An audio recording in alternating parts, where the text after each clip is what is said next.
Hello everyone, welcome to Elliott Wave Forex.com YouTube channel. My name is Henry. Today is Tuesday, July the 16th, 2019. The time is around 3 a.m. GMT. So today we're gonna take a look at the chart of the New Zealand dollars, US dollars here. This is a 45 minutes chart. It's a short-term chart. We can see that since it bottoms or since it ended the pullback at 0.6565 on July the 10th, it has rallied again, and we can see right here the rally is unfolding as a 5 waves. We have this 1 2 in red, 3 4 in red. Okay, so you can see the subdivision of the 3 in red is in another 5 waves of the lower degree. All right, and then now we are ending this with 5 in the red which is also subdivided into another 5 waves, right? So Elliott wave theory, in a 5 waves impulse, you have a wave 1, wave 3, wave 5 subdivides into 5 waves in the lower degree, and you can see this blue 5 waves here is also in the subdivision of the 5 in black. And so we are still within this impulsive rally from 0.6565. So once we end this 5 waves rally, we should see a 3-waves correction.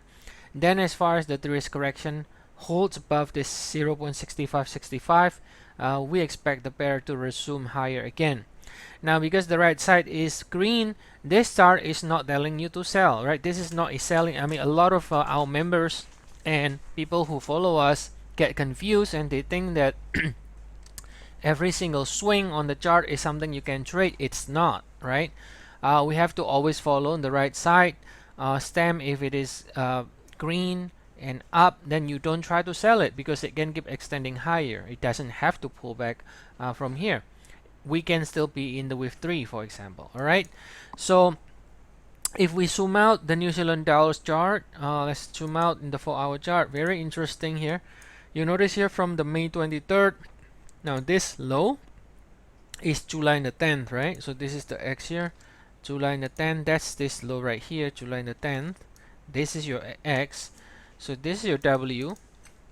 So you can see right here, if you look at it from the low in the May 23rd, now this one you cannot see it on the 1-hour chart, right? The 1-hour chart is nothing more than the zoom in version of the 4-hour chart, right? So that's what the 1-hour chart is about. So it's basically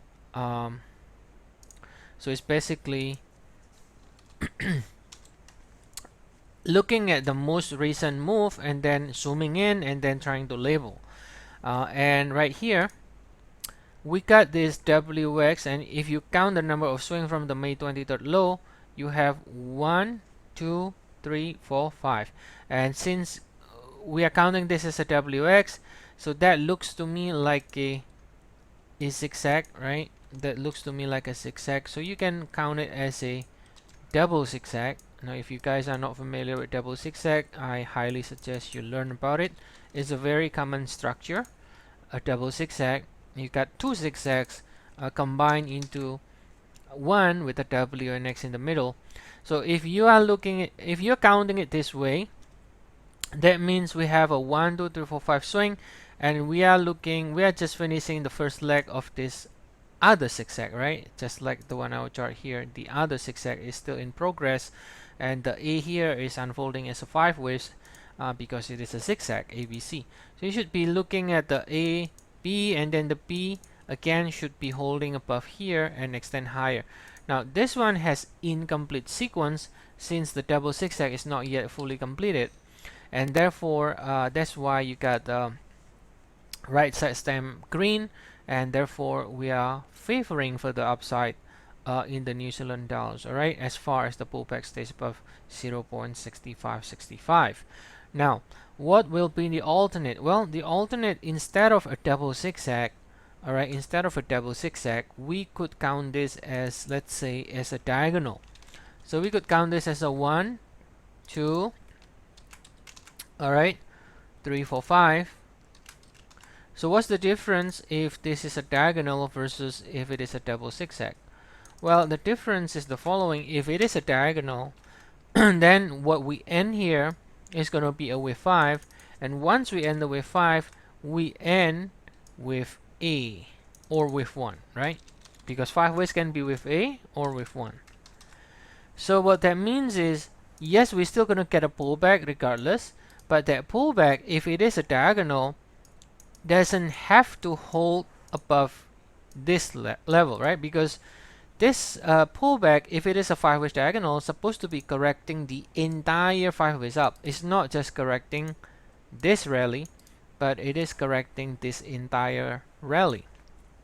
Okay, so if that's the case, then if that's the case, we could have gotten a bigger pullback like this in 3 waves and breaks this, but this is not really as important as this May 23rd. If this is a diagonal, then we could be doing something like this, and that will end your B or 2, all right, and then going higher again, right? So as the alternate, it is a 5 waves diagonal doing a bigger pullback before the next leg higher.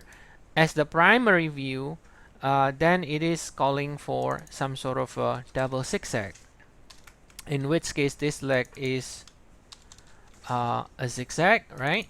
So if this leg is a zigzag, then this is your W and this is your X, right? So that means as far as the pullback stays above this level, okay, then we can extend higher. Alright, so that's the update for the New Zealand dollars, US dollars. If you enjoy this video, please like and subscribe. Also, please try our service. We have 14 days free trial. The link is provided in the description of the video. You can check our service. We have a forecast for 72 different instruments in our service. Otherwise, I'll see you all again tomorrow, and have a nice day, everyone.